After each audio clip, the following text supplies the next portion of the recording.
No, you're not seeing things, ladies and gentlemen. We have someone here that is the definition of prime time on the brightest lights, the biggest stage. And boy, we may call ourselves the platform where all music and wrestling matters, but this man is the definition of anything and everything. And boy, I definitely care about what this man says, despite some of those lyrics in the song anymore. We'll talk about that new album. We'll talk about a guy like me from New York City, where a man like this is, well, he holds the record for quickest sellout in Shea Stadium history, 55,000 tickets, only sold out the Garden 3 straight nights in a row. We'll talk about some of that. We'll talk about maybe, I don't know, what's going on in the past, what's here in the present. We'll talk about a brand new album with a guy that was once up all night, produced this man's album. We'll get into that. We'll get into maybe some other topics you hear of all the time, and who knows whatever else. But, I know that our guest is the definition of a true legend. 14 top 40 hits, 5 top 10 hits. And heck, my mother even covered one of this man's songs. Yeah, I'll definitely get into that. I'll have to do that because we will never be able to do the interview. But this is a man that truly is the definition of American rock royalty. I think about, ladies and gentlemen, all the bands that carried the torch for Grand Funk Railroad. And I think of Van Halen. I think of Bon Jovi and Aerosmith, maybe the 3 American rock bands that everybody talks about. But there would be no Van Halen. There would be no Bon Jovi. There would be no Aerosmith if it wasn't for this man in Grand Funk Railroad. And this man wrote 94% of those songs. 30 million albums and counting sold. And we've got some tour dates coming up here. We've got a guy that played in, I don't know, Steely Dan playing with him very soon. We're going to talk about that, Mr. Skunk Baxter. We're getting into that. But, I know that our guest does a whole list of different podcasts. In fact, he even did a wrestling one. And, well, I am the guy that's recently had WWE wrestlers on here, but I do things a little differently, Mr. Farner. And I like to give my guest an introduction that they'll remember for a lifetime, because you were once a part of the loudest rock band, the loudest American rock band. Some call me the loudest interviewer out there. So, ladies and gentlemen, in the words of Mr. Def Leppard frontman Joe Elliott, let's get rocked, baby. And I know we're going to definitely be doing the locomotion here tonight. And I know this is going to be some kind of wonderful of an interview. So, ladies and gentlemen, let's get this show on the road in style on Sportzwire Radio, the #1 global radio station where all music and wrestling matters. So with that,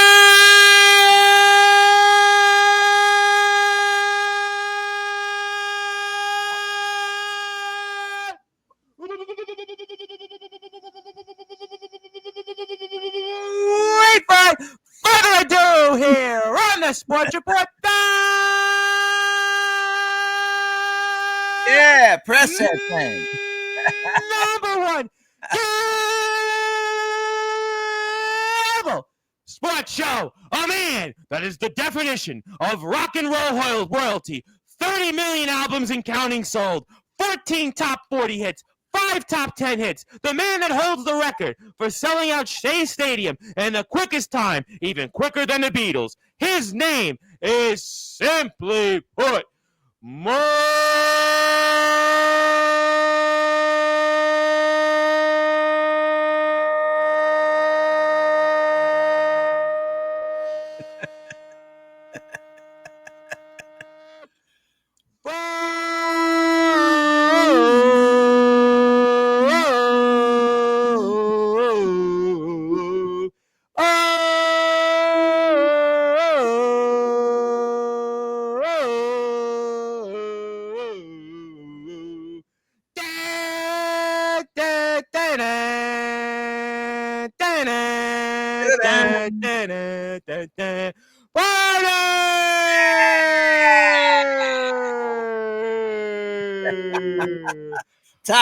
friend, how are we doing? Oh, man, we're doing, but we ain't mildewing. Yeah, we don't want mildew. We definitely don't want mildew around here. But it is an absolute honor to have you. And I want to thank Melissa Thank Fusion you, for brother. this opportunity. And, she has been a supporter of mine. I'm not sure why, but she seems to like me doing interviews with her clients. You All right. happen to be one of them. And there's so much to talk about in only such a short amount of time. But I want to go in the present. I know you do the standard questions, the standard things, but I always like to do things a little differently because obviously Yeah. I'm, I I'm heard here. I'm here really because of my wrestling background, not because of my music background, but I have to promote. So for those that are listening and watching in prime time on the brightest lights, the biggest stage, you, Mr. Mark Farner, certainly helped build here Sportzwire Radio. Talk about some upcoming gigs. And we've got one where you're with a man that is the definition of a legend like yourself and Skunk Baxter. Skunk Baby Baxter, man. Yeah, Love that guy. Love him. Love him. me too. He's wild. He really is a wild guy, but he is real as real gets, man. The guy has done some wild things. People have enlisted him into doing things that rock stars and guys from rock bands like Steely Dan, they don't do these things. I mean, as a habit or as a practice, but once in a while you get selected to do some crazy stuff. And that boy, Brother Skunk, he is full blown crazy when it comes to doing something wild. You can count on him. At this point, you've got some gigs coming up, and you've had an amazing career. We talked about Shea Stadium to introduce you, Madison Square Garden. You did 3 nights, and I'm here in New York City. And I mean, Atlanta Pop Festival, 69 starting out and playing in front of, what was it, 169,000 people. But at this stage in your career and everything you've done, how do you get motivated or how do you pick these dates to go out there and play after everything you've accomplished in your amazing career? I just remember what it's like to be on stage and I'm saying, get me there. Get me there. Put me there in my country. Because when I'm on that stage, Brother Thomas, that perimeter, if it's 40 by 50, if it's 50 by 20, that's my country. That is my country. And I say what I want to from my country. I sing with the love that's in my heart, that God put in my heart. And God-given talent, I give God the increase because God is love. And I'm not going to serve any other master, brother. Well, you certainly have earned that right to do that. And I've never heard anybody ask you this question before. And I get a lot of wrestlers come on here. And the reason I'm here and getting an opportunity to speak with you, really because I kind of built a movement. You were obviously a part of a movement in the late 60s and the early 70s. And what advice would you give to any up and coming talents, whether it's musicians? I get a lot of wrestlers that come on here. And I had one a few days ago that's basically trying to move up the ranks like you as a professional and obviously have the success that you have had. But what advice would you give to anyone that's up and coming out there? Stay true to your heart. There is so much hype. Back when I started in 1969, the television stations, there was no such thing as, cable or satellite, nothing. It was local. It was somewhat honest, comparatively speaking to today, Brother Thomas. I do a news show once a week. Let's not go there because I could tell you my disagreements. Probably you and I probably share a lot of them. So, Oh, yeah. But we came from a place where there was no click track. There was no syncopation. You played to the drummer. And that's why every song drifted a little bit this way, that way. But that's human to drift a little bit. Stay with your heart. If you're an up and coming performer, wrestler, even, stay with your heart, man. People need real people to look up to, not somebody that these stations that are owned by the money people of the world, since the deregulation of the FCC back in 1996 under the Clintons, things went down.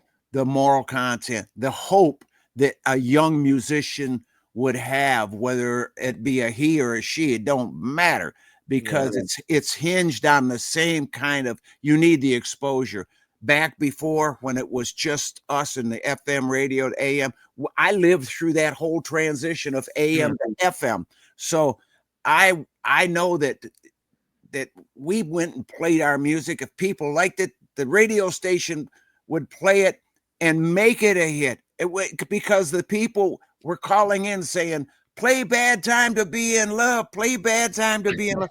In 1975, it was played more than any other song, Thomas. I didn't get, any big trophy. I did get a plaque from BMI saying it was played more than any other song. It did not go to number one, but it got played more than the one that did. So, you got to stay to your heart. I stayed with my heart. I still stay with my heart. You say, how do you get the stuff up to go back on the stage? You just got to remember that those are people. They might have been hyped up to buy into this or that current day bull. Can I say that? Horsey poo poo. You can say you're Mark Farner. You can say anything you want. In fact, you'll even laugh because I get a lot of wrestlers coming up. I have a sound box and I have the beat button, but for you, you're Mark Farner. You won't have a problem with that. But I just want to go back to something because I've had some different musicians come on. A lot of them are your peers recently, and I can't thank Melissa enough for that opportunity. But you said 30 years or so ago that rock radio and radio in general changed, and it's funny you said that because I have noticed that it seems that radio plays the same type of song. So going back in a way as a follow-up to your point about up-and-comers, I think it's a lot more difficult in the rock world to go out and have the kind of success that you certainly had. And there's been a famous debate about is rock dead? Rock is dead. Gene Simmons famously talked about it. So with the lack of support out there, the labels aren't what they used to be. You were a part of Capitol Records famously, right. And Capitol Records was, obviously churning out hit after hit with you guys and so many others. So, I mean, how do these artists then break out and have the success or even touch a tenth of the success that you had, Mr. Farner? I think with the current state of affairs and, the way you and I agree that things are going, there's somebody, you either got to know somebody, but I'm telling you what about that dude that got on YouTube and he sang about this bullshit job and all this, and in his song, man, everybody started like, oh my God, this guy's saying some truth. If you can hit the right ears, how many millions of people hit on his channel and he was just out in the backyard. He had a couple of dogs laying there and it was just him and a microphone. Well, that's kind of the theme in backyard wrestling. You go out there and, you become viral and, that's kind of how I've gotten to you. I mean, that's how it got me, basically a guy like me that got those opportunities. That's a interesting point. I hadn't thought of it that way. Yeah. It's a network that still runs between hearts, brother. And it's the vein of love that carries us into the arena where we can speak to one another and may carry these young up and comers into the arena where they can express themselves and their love through their music or through their wrestling.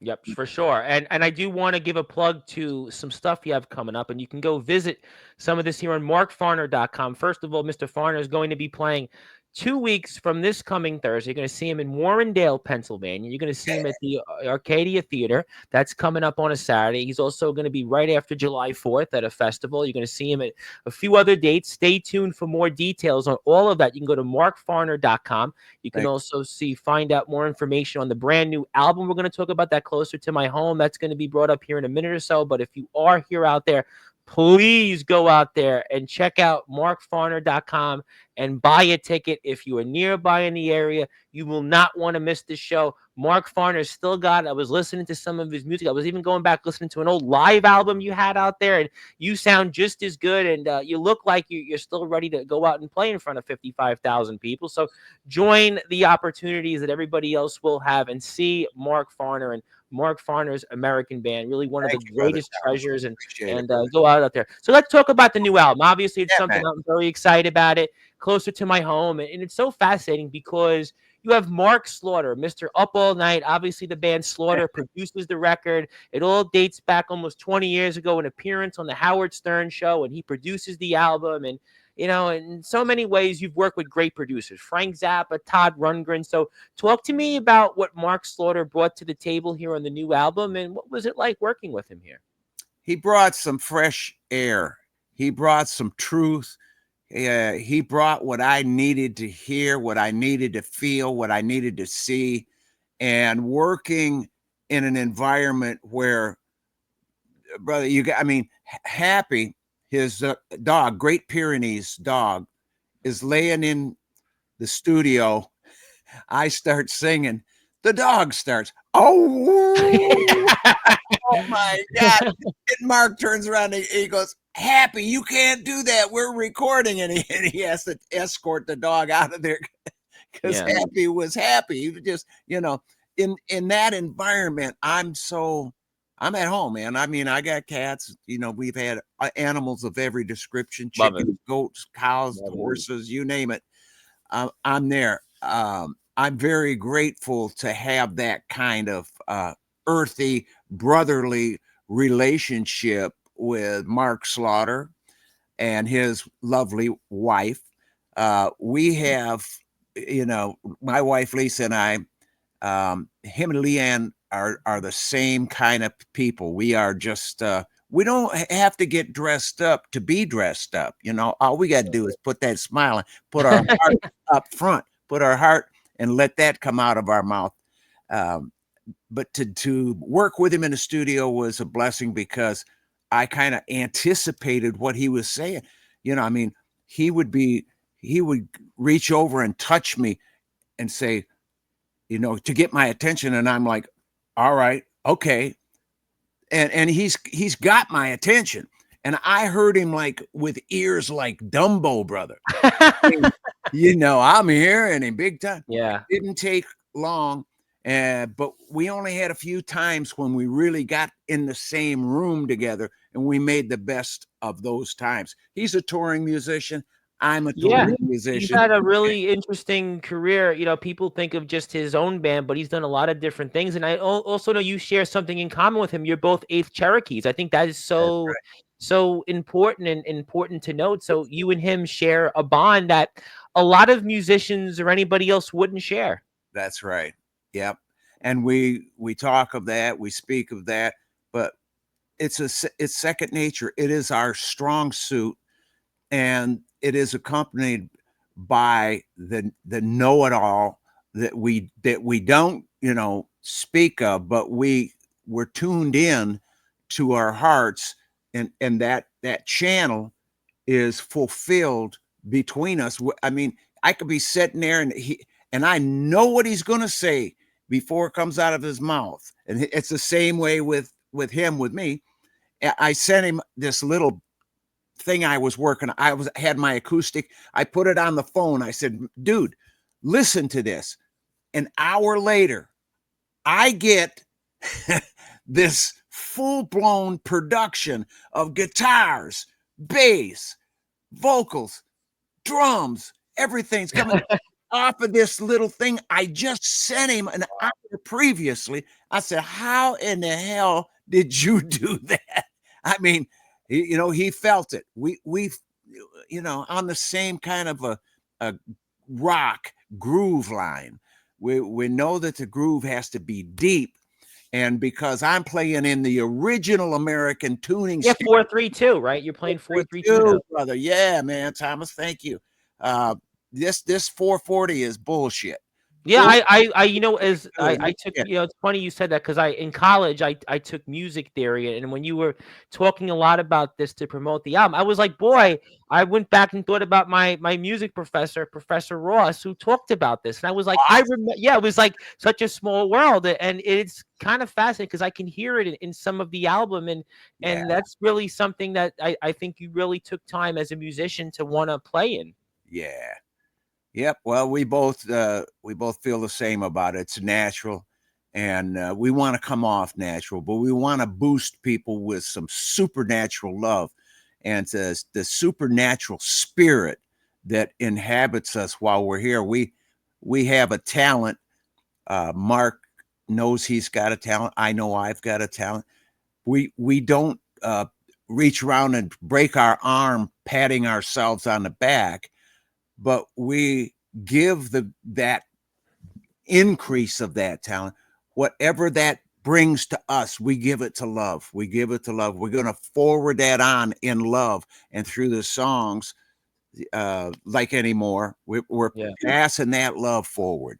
I love Reel, by the way. I think you used the Thank slide you. guitar in Reel. I was like, okay, he's doing something a little different on there. Tiny Fingers was another great song. The Prisoner. I mean, it was really, you know what it reminded me of? Like a Meat and Potatoes record. I mean, it was All such right. a Yeah. Meat and Potatoes like pop record. I mean, you could hear some of that. I mean, you've had an amazing career. You've done so much. We talked about 30 million albums sold, and how do you feel now that the album's been out for about 7 months? How do you feel about the record and the response toward the record? I feel like great just to be able to, when I go to Pennsylvania here coming up on the 26th, I'm going to be playing some of that record live. I'm going to be tuned to 432, Brother Tommy. And I feel great that I'm able to go out. As far as response, people have been, man, the people that have given it a chance and listened to it are reacting all like, oh my God, it's so diverse, as far as it's not just all one style No. smacking you.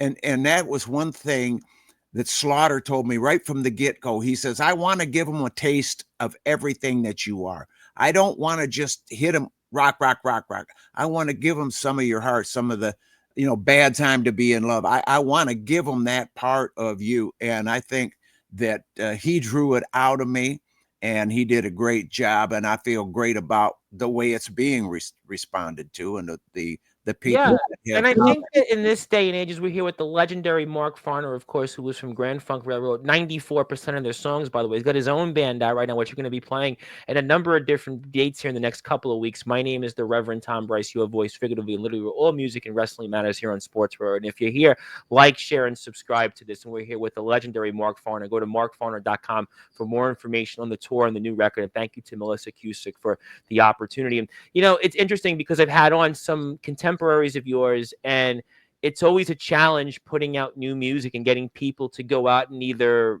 listen to it, buy it, but yet your record really in this day and age really stands out to me as one of the more just solid records. And, considering the response toward it, considering how you feel about the record, I had heard you say something a few weeks back that you were even potentially working on some new music with Mr. Slaughter. Is that Oh, something yeah. that you want to talk about? Yeah, definitely. I sent him a couple of tracks. It was a matter of 4 days. I had 2 songs come to me. Reverend, I'm telling you, dude, when they start coming, you can't. It's like time to get into the studio, time to lay some of this stuff down.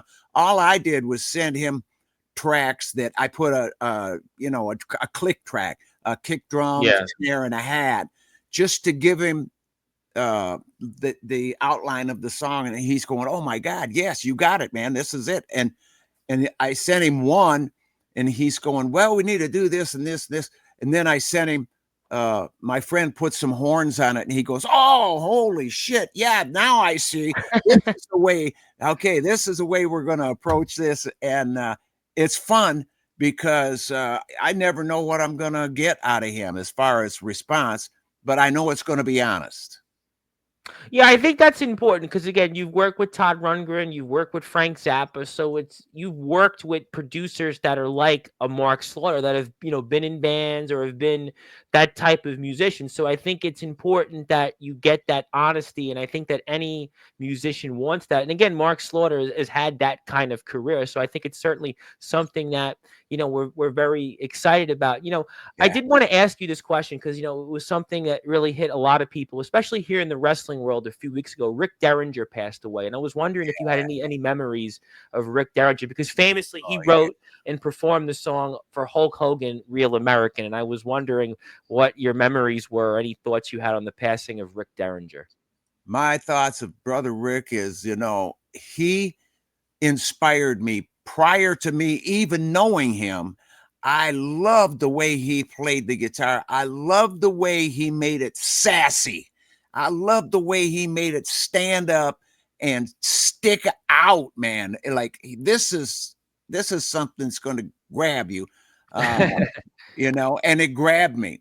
I was in Tokyo, and I was playing at the World Music Fair, and I was there on behalf of PV Musical Instruments at the time. I was in their booth hanging out, and I'm listening, and I'm going, oh my God, listen to that guitar player. Because every once in a while, somebody just bust out. You wouldn't see because there's 11 dozen booths and millions of people all over the place. But you hear that music, and I go, oh my God, that can't be a Japanese guy playing that way. I go running over there, and Reverend, man, I got there, and it's Derringer, and I went, oh my God, yes, USA. This is what we produce right here.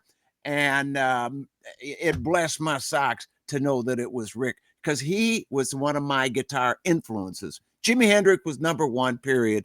But Derringer, man, just his sassiness and the way his funk came forward, man, that really got to me. Well, he was such, again, people for wrestling, think about Hulk Hogan, Demolition. I mean, he was such a, really a composer. And, just going back to the new album real quick, speaking to people, I always thought when I heard you in Grand Funk and even what you do now, I always thought Survivor was a band that was so influenced by you. And you worked on a bonus track for the album with Jim Petrick, and talk to me about what that was like. Cause I just always thought Survivor definitely was influenced by you, and talk to me about working with him on the last album that just came out here. Well, working with Jimbo was a privilege and an honor because, he is, I mean, their band, I don't know of any other band, Reverend, that has been together as long as the Ides of March. Yep. I mean, they gotta be, and it's the same dudes. It's not somebody faking to be somebody. It's somebody that came in here, three guys that took this one guy's place. It's none of that kind of stuff. This is all the same people. So I don't even know how to address that. I think they might be the only one band that still has all the original members, and they love each other. They get along great. They play the music great. The horn section sounds wonderful when they play together. I love it. And to have Friends Forever be the song that Jimbo and myself constructed for this, it says it, Friends Forever, man. And if you're truly friends, it is forever, brother. Well, you've definitely got some friends in places, and obviously we're very excited about some of those things. I do want to give you something here in a few minutes, but I did famously want to ask you, because I always feel like now it's kind of centered upon Grand Funk Railroad and the Rock and Roll Hall of Fame. Farner just finally got in, and I look at what Grand Funk Railroad has done. I know this has been a topic. Eddie Trunk, I heard talk about it the other day, a few weeks ago, about Farner getting in the Hall of Fame. And I feel like it's almost an injustice that you guys aren't in the Hall of Fame, because I think about, again, if you want to go on album sales, you guys have done it. If you go on hits, you guys have done it. Bands that you've influenced. Well, I mean, I mentioned to me the three bands that probably carry your torch the most in being the greatest American rock bands in no order: Van Halen, Aerosmith, and Bon Jovi, all undoubtedly influenced by you and what you've done in terms of venues and historical moments.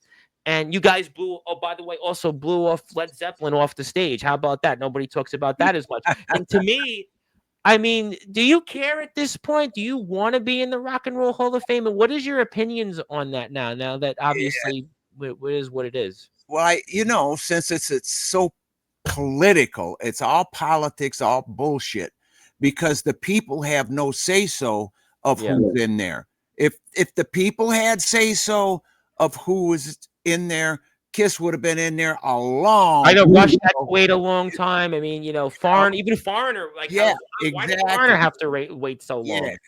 And people ask me why isn't Grand Funk Railroad in the Rock Hall? And I said, because we don't have that brown ring around our lips.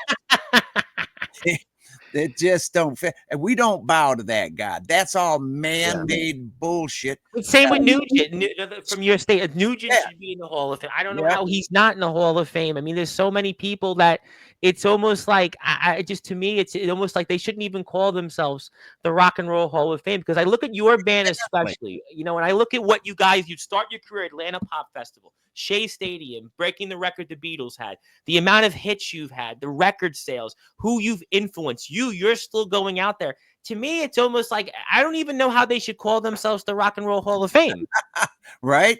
It's just like the government, man. There's the misrepresentation of the people.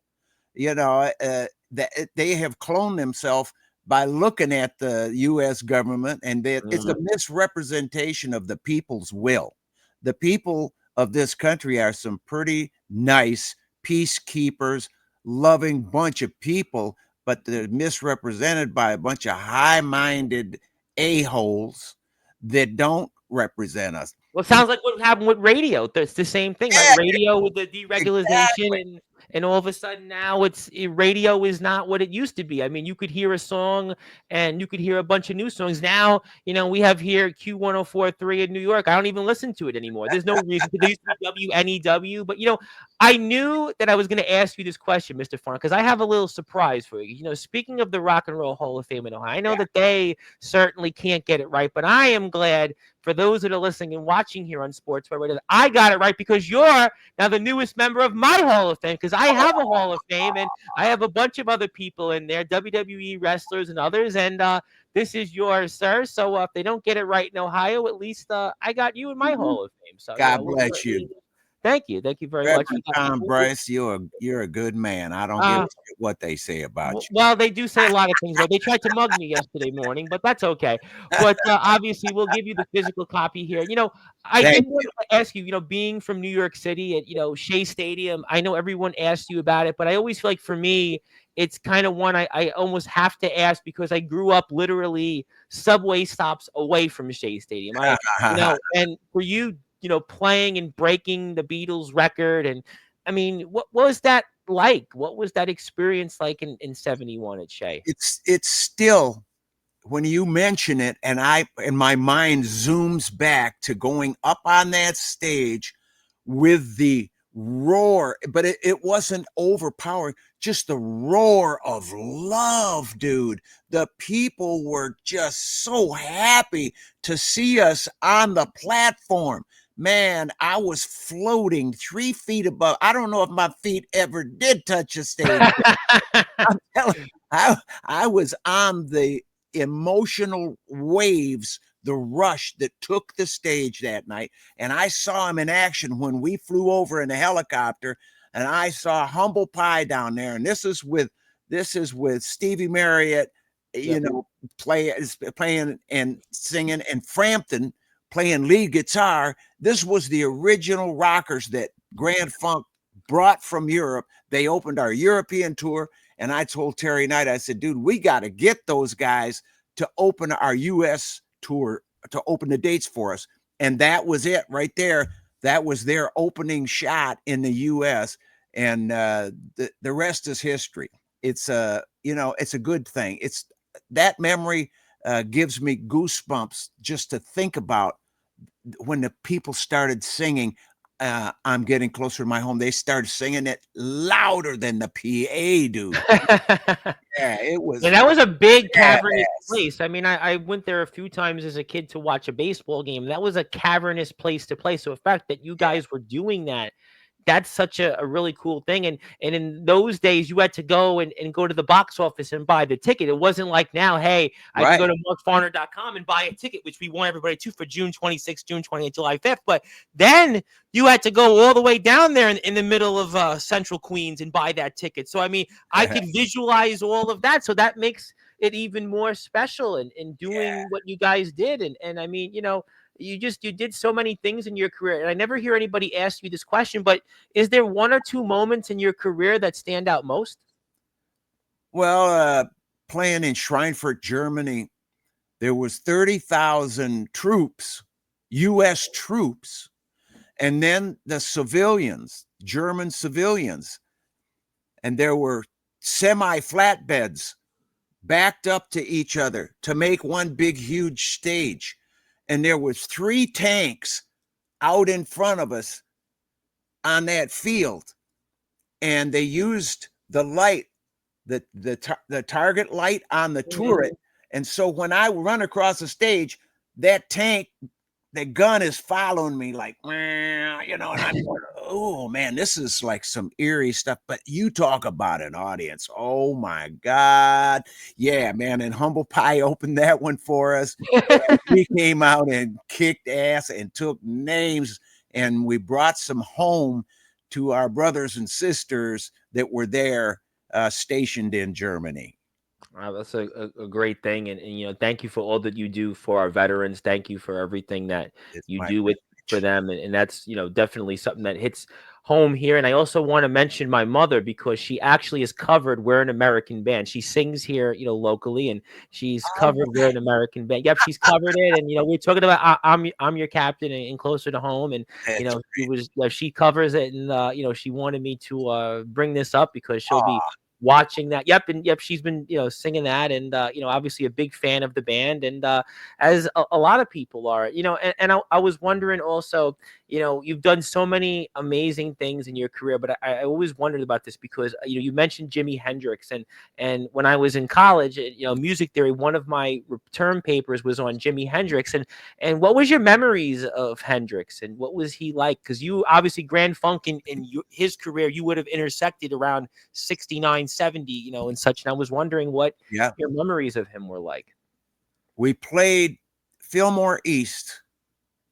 Okay. Uh, Jimmy was in the audience. We did not know this, but he came to see Grand Funk. And Jethro Tull opened for us. Wow. Yeah.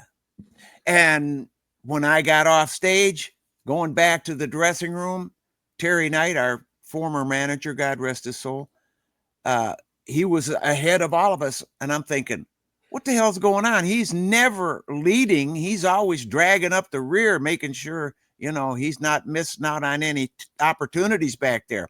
So he's leading the way. And I'm thinking, what is he leading the way for? He opens the door to my dressing room, and here's Jimmy standing there with his hat on, he's Yep. got that hat on and that big smile. And I went,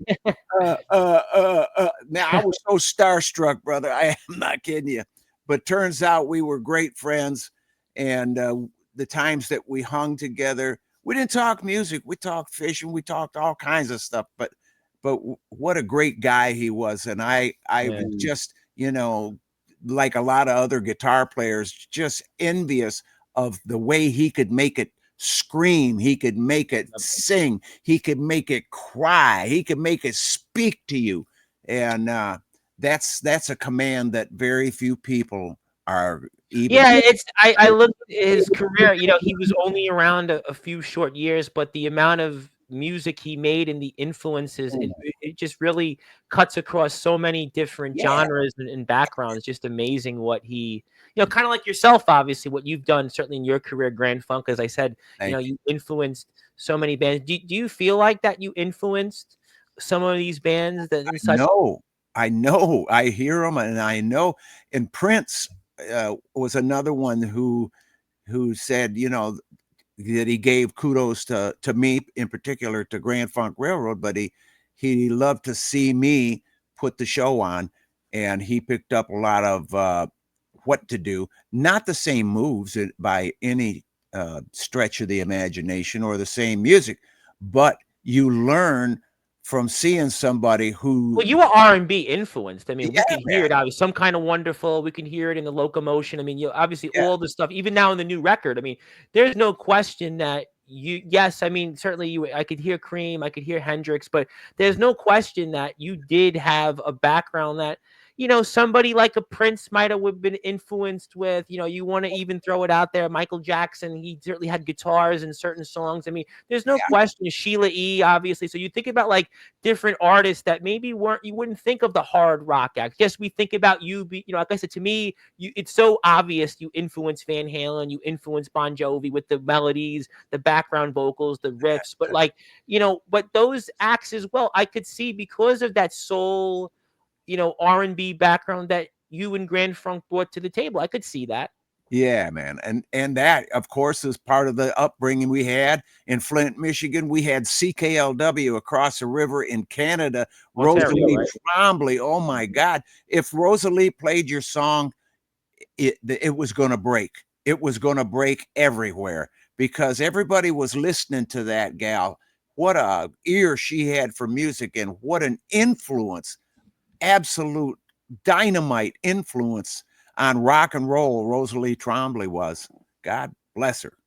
Yeah, obviously the things are that we definitely miss. And if you do want to buy the new record, you can certainly do that. It's also via Righteous Rock Recording. So please go out there and go to Righteous Rock Records and buy the brand new album. It is out now. And Mr. Farner is working on obviously some new music. Stay tuned to markfarner.com for more details. Also go to Instagram, Facebook, X, and check out more information with him. We're here with a few more minutes with him. And my name is the Reverend Tom Bryce, your voice, figuratively, literally, all music and wrestling matters. We're here with the legendary Mark Farner, which has a band now. Mark Farner's American band, and they are certainly an American treasure. Go out there, buy the new record. Tour dates June 26th, June 28th, July 5th, markfarner.com for more details. Obviously, you've done so many amazing things, and you've done so much to influence people. And I was just curious in terms of what and forgiveness. You always talk about forgiving. Terry Knight, obviously, we know the famous story, what happened in terms of the band getting ripped off. But,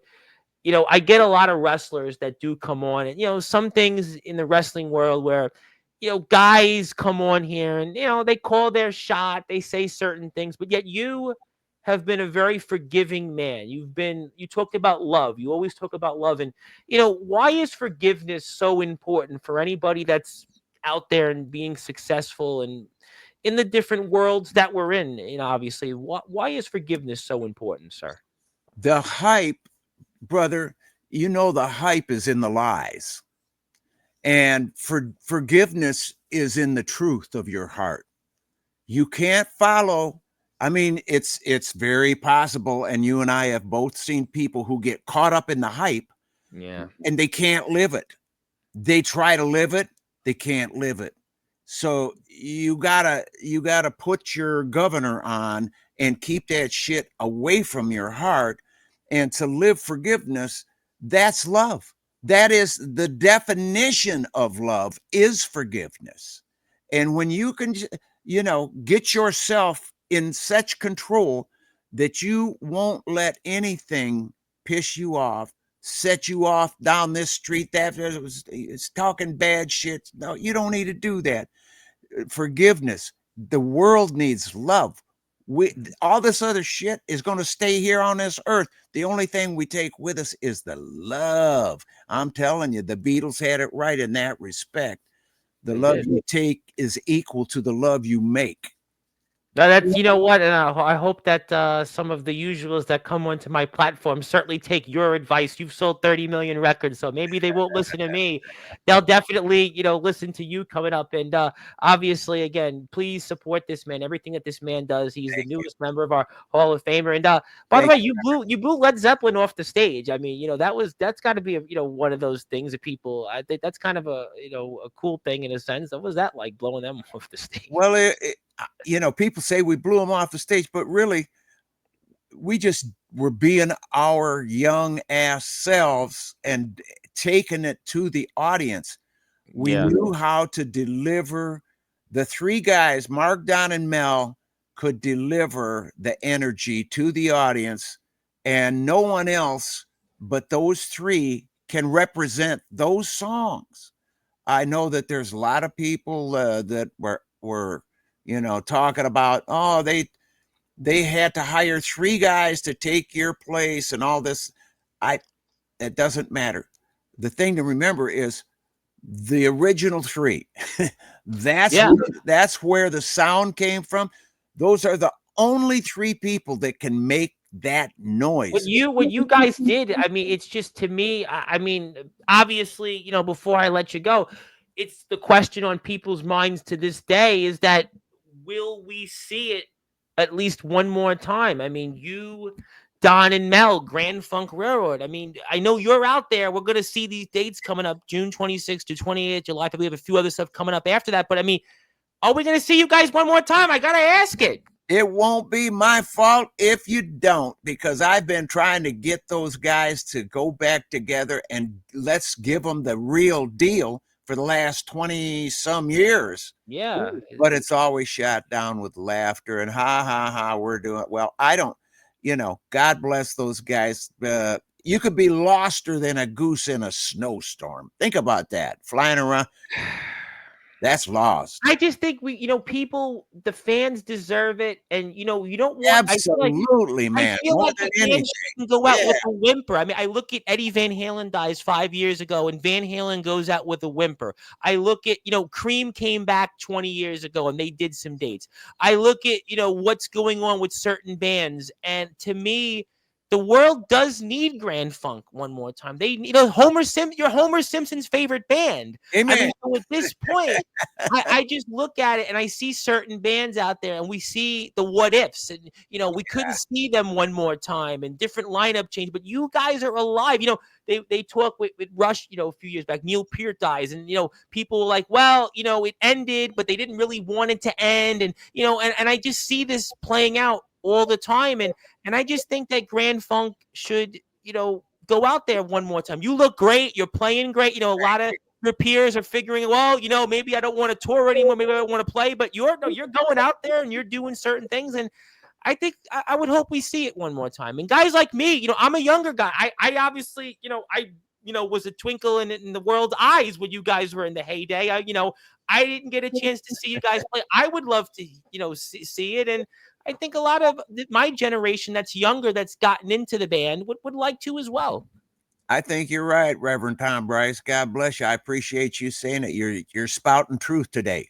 Well, sometimes I may not, but also when you're out there, play Airborne Ranger for me. I love when you play Airborne. Oh, yeah. Airborne Range. I love that song, by the way. Just definitely when you go out there and play it. And, obviously I'm going to certainly let you go here, but I do want to obviously thank you for the opportunity. And certainly it is an honor. And I hope to see you here again. And, I appreciate it, brother. My last question is, when people would say you guys were the loudest American rock band or the loudest rock band, what did that ever mean to you? I never heard anybody ask you that.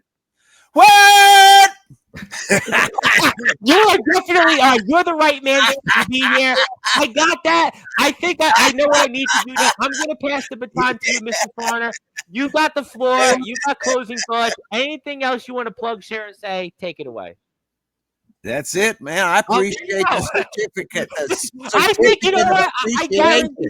Well, you were obviously. I hope that you'll remember my interview versus the other ones. But I remember your heart, man. You are one of a kind, brother. I've heard that, and I think that's why Melissa still likes to ask me to talk to people like yourself. And I'm not complaining, by the way, because I'm not complaining. But I'll tell you what, we're very honored to have you here, and you're our newest member of the Sportzwire Radio Hall of Fame. Also, markfarner.com for more details. Also, please go out there, Instagram. Please check out Mark Farner's American Band, Mark Farner's _American Band. Check him out on Facebook, X, also anywhere else on social media. June 26th, June 28th, July 5th, upcoming shows. markfarner.com for more details. New album is out now, Closer to My Home, via Righteous Rock Records. Please go out there via MVDT Entertainment. And thank you, everybody. And that is Mr. Mark Farner. My name is the Reverend Tom Bryce, your voice, figuratively and literally, where all music and wrestling matters. And we'll be back here later tomorrow, so stay tuned for that. But until then, good morning, good afternoon, good evening, wherever you are on the number one